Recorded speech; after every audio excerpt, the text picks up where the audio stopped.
మన VVIT university, absolute discipline, absolute education.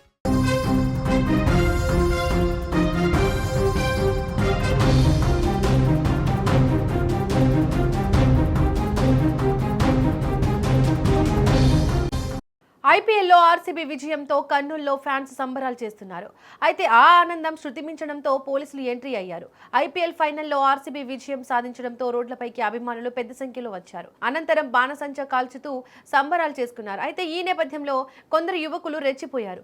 ప్రభుత్వం, private ఆస్తులను ధ్వంసం చేశారు. స్థానికంగా ఉన్న బారికేడ్లను, అటువైపు వెళ్తున్న బస్సులు అద్దాలను ధ్వంసం చేశారు. ఈ ఘటనపై పోలీసులు సీరియస్ అయ్యారు. స్థానికంగా ఉన్న సీసీ కెమెరాల ఆధారంగా సంబరాల పేరుతో బీభత్సం సృష్టించిన వారిని గుర్తించి అరెస్ట్ చేశారు.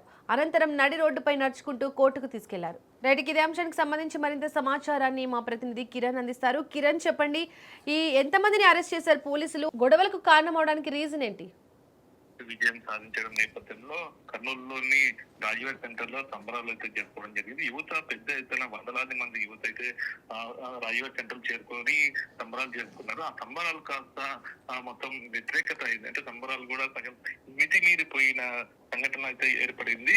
ఈ ఘటనలో ఈ సంబరాల్లో దాదాపు ప్రైవేటు బస్సు ఒకటి, అలాగే ఆర్టీసీ బస్సు 3 బస్సుల పైన దాడికి పాల్పడడం జరిగింది. అలాగే బ్యారికేడ్లు, వివిధ ఆస్తులు, ప్రభుత్వ ఆస్తులు, ఇలా ప్రైవేట్ ఆస్తులు ధ్వంసం చేసిన ఘటన అయితే వెలుగులోకి వచ్చింది. ఈ ఘటనకు సంబంధించి పోలీసులు సీసీ కెమెరా ఫుటేజ్ ఆధారంగా మొత్తం మీద 18 మందిని గుర్తించి వారిని అదుపులోకి తీసుకోవడం అయితే జరిగింది. ధ్వంసానికి గురైన ఈ ప్రభుత్వ ఆస్తులు ఏంటి కిరణ్? పునరావృతం కాకుండా చర్యలు తీసుకోవాలని చెప్పి యువతకి గట్టిగా పోలీసులు అయితే హెచ్చరించడం అయితే జరిగింది.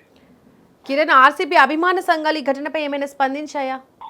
అభిమాన సంఘాలు అయితే మేము కేవలం అభిమానంతో సంబరాలు జరుపుకున్నాం, దీంట్లో ఆకతాయిలు ఏర్పడి ఈ ఘటనకు పాల్పడిందని చెప్పేసి కొందరైతే అభిమానులు అయితే వాపోతున్నారు. వాళ్ళు ఎలాంటిది ఆర్సీబీ అభిమానులు ఇలా ఘటనకి పాల్పడరు, ఇది కేవలం ఆకతాయిలు కావాలనే చేశారు. ఇప్పుడు ఆకతాయిలకి ఇప్పుడు పోలీసులు గట్టిగా బుద్ధి చెప్పారని చెప్పేసి కూడా అభిమానులు కూడా ఆనందం వ్యక్తం చేస్తున్నారు. ఇలాంటి ఆకతాయిలు మేము చేసుకున్న సంబరాల్లో ఇలాంటి ఆకతాయిలు వస్తే కూడా ముందు ఇలాంటి సంబరాలకి పోలీసులు కూడా పర్మిషన్ ఇవ్వరు, సంబరాలు చేసుకునే అవకాశం కూడా ఉండదు ఇలాంటి ఆకతాయిల వల్ల అని చెప్పేసి కూడా వాళ్ళ ఆర్సీబీ అభిమానులు కూడా వాపోతున్నారు.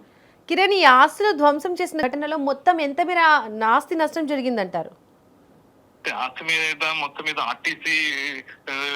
ఆర్టీసీ డిఎం అయితే కంప్లైంట్ ఇవ్వడం జరిగింది. టూటం పోలీస్ స్టేషన్ లో 3 బస్సుల మీద దాదాపు అద్దాలు పలకొట్టడం, కొన్ని లక్షల్లో నష్టం అయిందని చెప్పేసి వాళ్ళు అంచనా వేయలేదుగా, అంచనా మీద ఓకే జస్ట్ వాళ్ళు ఆస్తులు ధ్వంసం చేస్తారు అని చెప్పేసి ఆర్టీసీ డిఎం, కర్నూలు డిఎం అయితే టూటం పోలీసులు కంప్లైంట్ ఇవ్వడంతో పోలీసులు కేసు నమోదు చేసుకుని మొత్తం మీద వీరిని అరెస్ట్ చేయడం జరిగింది. అరెస్ట్ చేసి కోర్టులో హాజరుపరిచారు. Right Kiran, thank you.